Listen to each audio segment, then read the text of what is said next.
కాంగ్రెస్లో వర్గపోరును సెట్ చేసే పనిలో రాష్ట్ర వ్యవహారాల ఇన్ఛార్జ్ మీనాక్షి నటరాజన్ బిజీగా ఉన్నారు. పార్టీ క్రమశిక్షణను ఉల్లంఘించి కుమ్ములాడుకునే వారికి ఇకపై కష్టాలు తప్పవు. నామినేటెడ్ పదవులు రాలేదని గతంలో మాదిరిగా పార్టీ ఆఫీసుల దగ్గర ఆందోళన దిగే వారిపై చర్యలు తప్పవని వార్నింగ్ ఇస్తున్నారు.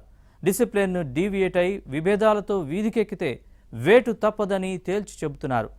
ఇటీవల ఉమ్మడి ఖమ్మం జిల్లా కాంగ్రెస్ నేతల భేటీలో మీనాక్షి నటరాజన్ చేసిన దిశానిర్దేశంపై ఇన్సైడ్ స్టోరీ.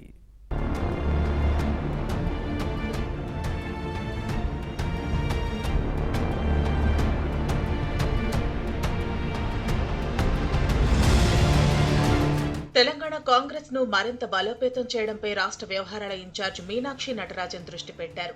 లోటుపాట్లను సెట్ చేసే పనిలో ఉన్నారు.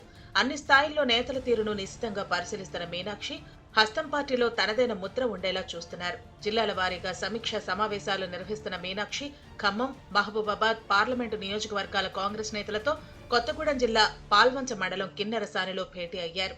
ఉమ్మడి ఖమ్మం జిల్లా ముగ్గురు మంత్రులు మల్లు భట్టి విక్రమార్క, పొంగులేటి శ్రీనివాసరెడ్డి, తుమ్మల నాగేశ్వరరావుతో పాటు ఎమ్మెల్యేలు, పార్టీ నేతలు, TPCC chief Mahesh Kumar, AICC నేత కొప్పులరాజు హాజరైన ఈ సమావేశంలో పార్టీని మరింత పటిష్టం చేసేందుకు తీసుకోవాల్సిన చర్యలపై దిశానిర్దేశం చేశారు.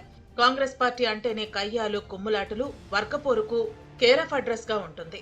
అలాంటి వాటికి చెక్ పెడుతూ వస్తున్నారు మీనాక్షి. గతంలో మాదిరిగా వేషాలు వేస్తామంటే ఇకపై కుదరదు. డిసిప్లిన్ డీవియేట్ అయితే వేటు తప్పదన్నది పార్టీ ఇన్ఛార్జ్ వార్నింగ్.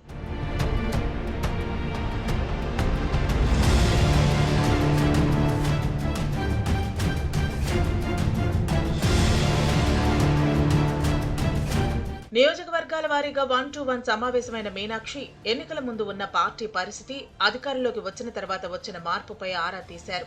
ఎమ్మెల్యేలు ప్రజలతో పాటు పార్టీ కార్యకర్తలకు అందుబాటులో ఉంటున్నారా లేదా అన్న అంశంపై క్షేత్రస్థాయిలో పర్యటించి తెలుసుకోవడంపై క్యాడర్లో హర్షం వ్యక్తమైంది.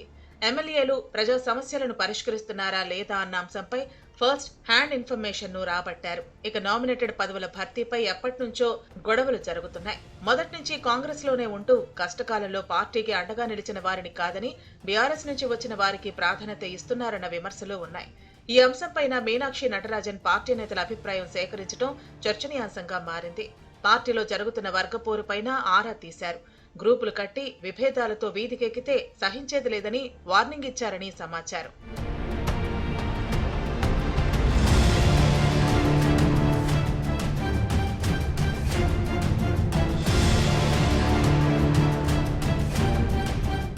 ఇక ఎమ్మెల్యేలు దందాలపైన మీనాక్షి కాంగ్రెస్ నేతల నుంచి సమాచారం సేకరించారు. ఇసుక అక్రమ రవాణా, మద్యం, రేషన్ బియ్యం మాఫియా పైన ఆరా తీశారట. ఇలాంటి వ్యవహారాలతో పార్టీకి నష్టమని, దూరంగా ఉండకపోతే చర్యలు తప్పవని హెచ్చరించినట్టు పార్టీ వర్గాల్లో వినిపిస్తోంది. పార్టీ పదవులతో పాటు నామినేటెడ్ పోస్టుల భర్తీకి 3-point ఫార్ములాను ఫాలో అవ్వాలని నేతలను ఆదేశిస్తున్నారు. మొదటి నుంచి కాంగ్రెస్ లో ఉన్న వారికి తొలి ప్రాధాన్యత ఇవ్వాలన్నది మీనాక్షి ఆర్డర్. అసెంబ్లీ ఎన్నికల ముందు పార్టీలో చేరిన వారిని రెండో కేటగిరీలో చేర్చి పదవులు ఇవ్వాలన్నది కాంగ్రెస్ ఇన్ఛార్జ్ సూత్రం. పార్టీ అధికారంలోకి వచ్చిన తర్వాత జాయిన్ అయిన వారికి మూడో విభాగంలో చేర్చారు. మొదటి నుంచి పార్టీలో ఉన్న వారికి పెద్దపీట వేయాలని మంత్రులు, ఎమ్మెల్యేలు, ఎంపీలకు స్పష్టం చేశారని హస్తం పార్టీ వర్గాల్లో వినిపిస్తోంది.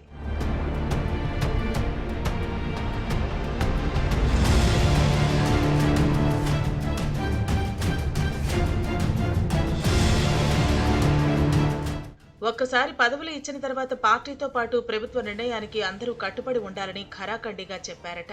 పోస్టులు రాలేదని గతంలో మాదిరి పార్టీ కార్యాలయాల ముందు ఆందోళనలు చేయటం, కుర్చీలు, బల్లలు విరగొట్టడం లాంటివి ఇకపై కుదరదని తేల్చి చెప్పారని అంటారు. పార్టీ లైన్ దాటితే క్రమశిక్షణ చర్యలు తప్పవని వార్నింగ్ ఇచ్చారని సమాచారం. మీనాక్షి నటరాజన్ తో సమావేశం తర్వాత కాంగ్రెస్ నేతలు ఒకంత ఆశాభావంతో ఉన్నారు. పార్టీ కోసం కష్టపడిన వారికి పదవులు దక్కుతాయని నమ్మకం పెట్టుకున్నారు. ఉమ్మడి ఖమ్మం జిల్లా కాంగ్రెస్ లో ఎలాంటి మార్పు వస్తుందో చూడాలి.